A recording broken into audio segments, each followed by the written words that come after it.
Metastasis Cancer Center. What I'm going to do is to return to the elegant description that Don provided this morning of work that they've done over a number of years that have focused on the compartmentalization of regulatory machinery in the nucleus.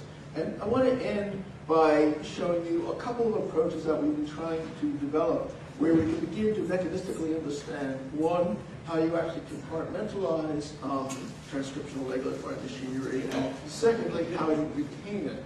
And by retention, this hedges on the concept of epigenetic control, how you convey that type of organization from a parental cell to a progeny cell, both in diploid cells and in tumors. So if we could kill the lights, I don't have to trust me all the time. This is just to illustrate the fact that within any promoter, when you look at phenotypic regulatory factors, transcription factors, they scaffold regulatory machinery, large cohorts of co-regulatory factors, and that is going to not just determine if the gene goes on and off, but it also is going to bind, interact with a whole series of proteins that will support epigenetic control, histone modifications, and chromatin remodeling. So the mechanism is DNA binding and protein-protein interactions. Localization of regulatory complexes within the cell nucleus. Most transcription factors that control phenotype are going to be compartmentalized. They are punctate. There's a finite number, which appears to be quite precise. And over the past few years, we've been able to begin to approach specific mechanisms that are supporting that type of an organization. There's the C-terminal subnuclear trafficking signal in the AML transcription factors that was established by our groups, but comparable intranuclear trafficking signals have been established by a number of groups for a number of regulatory proteins.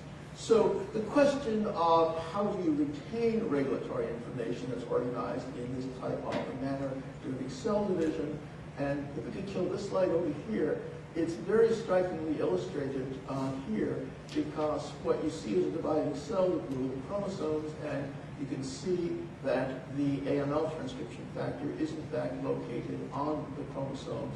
And here you can see a metaphase chromosome where you can see the AML complexes very nicely symmetrically located right on the sister chromatids, and it's been shown directly that it is in fact interacting with the targeted gene loci. So you're carrying the genes and a component of that transcriptional regulatory machinery from the parental to the progeny cells.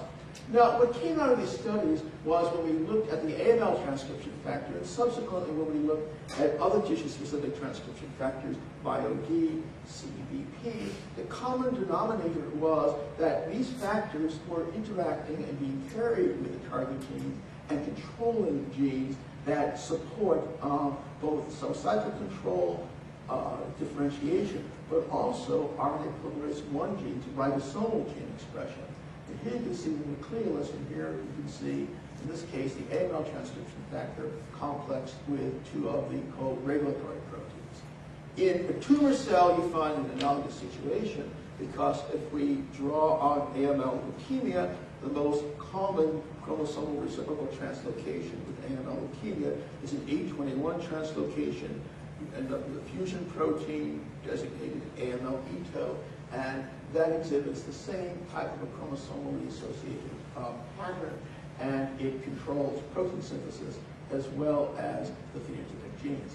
So all this tells us is that nuclear organization is involved with both genetic as well as epigenetic control.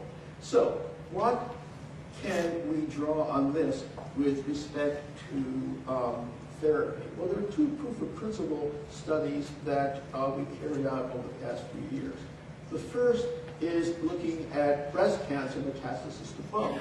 Now, several talks have provided evidence that breast cancer that metastasizes to bone forms very striking osteolytic lesions.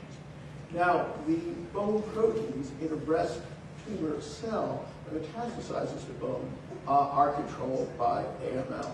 And this is the AML transcription factor. This is the internal DNA binding domain. This is where the nuclear import signal resides. It's out here where you have the information for locating it within subnuclear compartments. If you introduce 2-point mutations that prohibit correct subnuclear localization, instead of forming a very significant osteolytic lesion, this is 19 days after intratibial injection of an MDA231 cell, you can see that it's just about eroded completely. Those 2-point mutations give you an almost intact tibia. So it provides us with the hope that this may in fact be a druggable target. The last example is in the lower right-hand corner, and this simply shows that if you look at the hematopoietic AML transcription factor, very, very similar in terms of the location of the regulatory domains. If you introduce a single point mutation that blocks correct subnuclear localization, the myeloid progenitor cell no longer is going to proliferate, cease to proliferate, differentiate, and develop this very lobulated, highly defined nuclear organization of its regulatory machinery.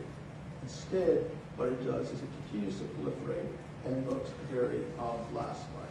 So what this tells us is that nuclear organization is not simply a phenomenon that can be valuable in terms of being able to diagnose a tumor, but perhaps it may also be a viable druggable target.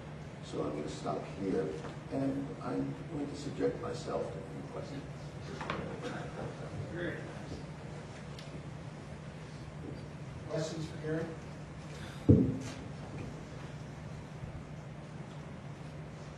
What kind of drug would you look for?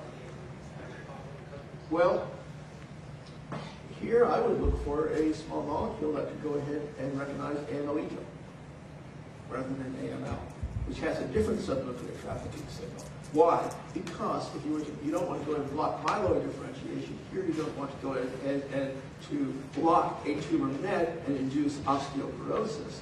So you can go after and we've identified a subnuclear trafficking signal on ETO, which is totally different from AML, and that's precisely what we're doing is screening for small.